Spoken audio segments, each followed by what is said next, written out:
1 cup of brown sugar, 1 cup of peanut butter, 1 large egg, 1 teaspoon of baking soda, half a cup of chocolate chips. Mix it all together. Divide into 12 and place on a prepared baking sheet at 350 for 8 to 10 minutes. Boom. The best oatmeal chocolate chip cookies. And they're kind of healthy because it has oats, right?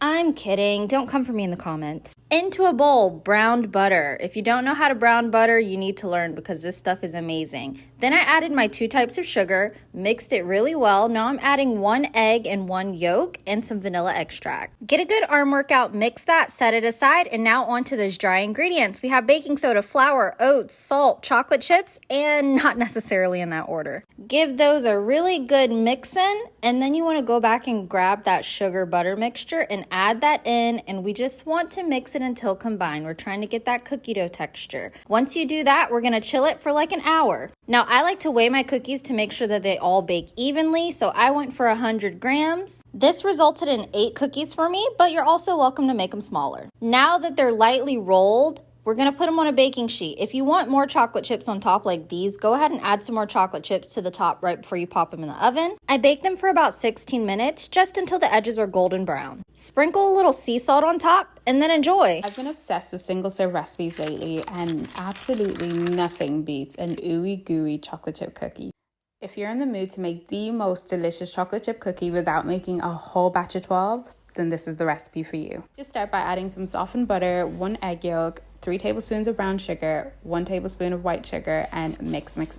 If you wanted to elevate this recipe, you could definitely brown the butter, but I like to keep things nice and simple. Here I've added a pinch of baking soda, a pinch of salt, and a little splash of vanilla essence. And the best thing about this recipe is that it all takes place in one bowl, so very little cleanup.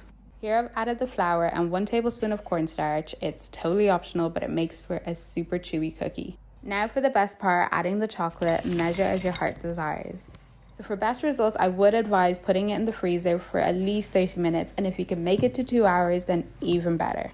This is what will give your cookie that crispy outer exterior and that ooey gooey center. I'm sure by now you can tell that I lied. It does make 2 cookies, but surely a single serving is 2 cookies. Am I right or am I wrong? Today we're making a classic chocolate chip walnut cookie, and it's fairly easy to make, so let's get right into it. We're going to begin by adding our cold chopped butter as well as our sugars, and we're going to beat it together for no less than 5 to 10 minutes. Next, we're going to add in our vanilla extract as well as our eggs, and we're going to mix it together for like 2 minutes just until it's well combined. And then finally, we can add in all of our dry ingredients as well as our walnuts and chocolate. Mix until combined, but don't overmix your batter. And then we're going to add our cookie dough to a prepared baking sheet, and we're going to bake at 350 for about 14 to 16 minutes. Fresh out of the oven, let them rest for about 10 minutes, and you're done. It's a new year, so that means a new chocolate chip cookie recipe. If you're someone who loves chewy, gooey cookies, these are for you. Let me show you how to make them. In a standard or hand mixer, start with 1 cup of brown butter and half a cup of white sugar, a cup of room temperature butter, a 1/4 teaspoon of espresso powder, and about a tablespoon of vanilla extract. Cream everything together. This should take about 5 minutes. You want to get to this consistency. Then add in 2 eggs and continue mixing until you get to this consistency. It's very important that it looks like this. Now we're going to add in 2 3/4 of a cup of all-purpose flour, and we're going to mix it in 1 cup at a time until it looks like this. Now add in the chocolate chips of choice. I used about 2 cups of chocolate chips and crushed up chocolate, and milk and dark chocolate is also what I used. The chocolate is always the preference. You're going to gently mix everything together 1 more time, and now throw it in the freezer for about 15 minutes. Add in the paper on your tray, remove the dough from the freezer, scoop it up with your ice cream scoop, and place it into your tray. Make sure you put a good amount of space between each cookie so they don't stick together. I did 6 cookies on each tray. Baked at 350 for 12 minutes. Took them out, shaped them up with a bowl. This is optional, it just makes the cookies look cuter. Give these a try and let me know how you like them. Enjoy, and don't forget to follow for more.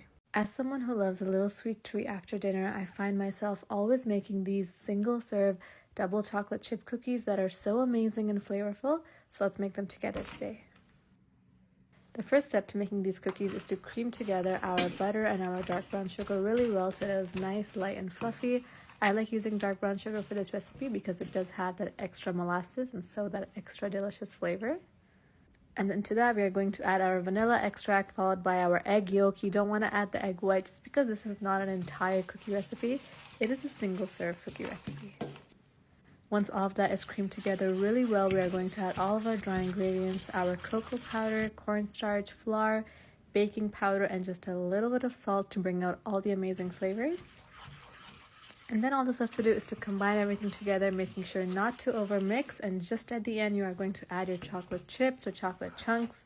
Whatever chocolate your heart desires, we are going to add about 1/4 of a cup of that, but you can add more or less because who's judging you if you eat too much chocolate?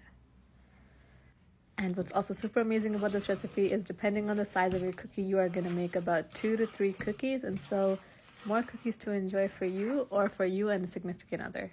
Before baking the cookies, I always like to top them off with more chocolate because who doesn't love a lot of chocolate? And so my preferred type of chocolate for this is either dark chocolate or semi-sweet chocolate. After that, you're going to bake these cookies and then they are ready to enjoy. I promise you, once you try this recipe, you are going to be making these cookies on repeat because they are easy, simple, and most of all, delicious.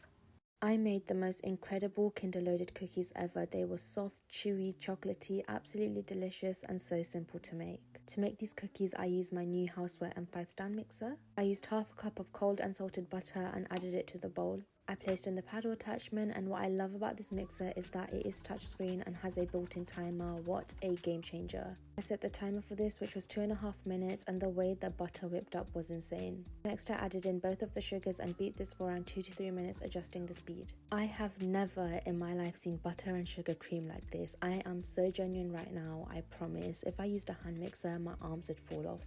Add in 2 eggs, and after 2 minutes, the way the eggs have whipped up is amazing. That consistency is so beautiful. Once the timer is done, it automatically stops, which is every baker's dream. I hate manually measuring time or forgetting to turn the stand mixer off. I honestly love this mixer. Sift in the dry ingredients, mix this on a low speed, and then gradually increase the speed, and the cookie dough is ready. This is the most beautiful cookie dough ever. Add in the chocolate. I used a combination of white and milk chocolate chunks alongside some Kinder chocolate and fold that through using a spatula. I love how the bowl comes with handles on the side because it makes transferring so much easier. Flatten each dough ball, add in some additional Kinder chocolate and roll them out. Once they are all rolled out, place these in the freezer for around 20 minutes and bake these at 220 degrees Celsius for 12 minutes. Add on your toppings, let the cookies set for around 30 minutes and they are ready to enjoy.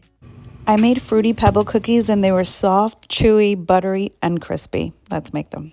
Grab 2 sticks of softened unsalted butter, mix it until smooth. Add granulated sugar, vanilla extract, and mix for about 2 minutes. Then add 1 room temperature egg and mix until well combined.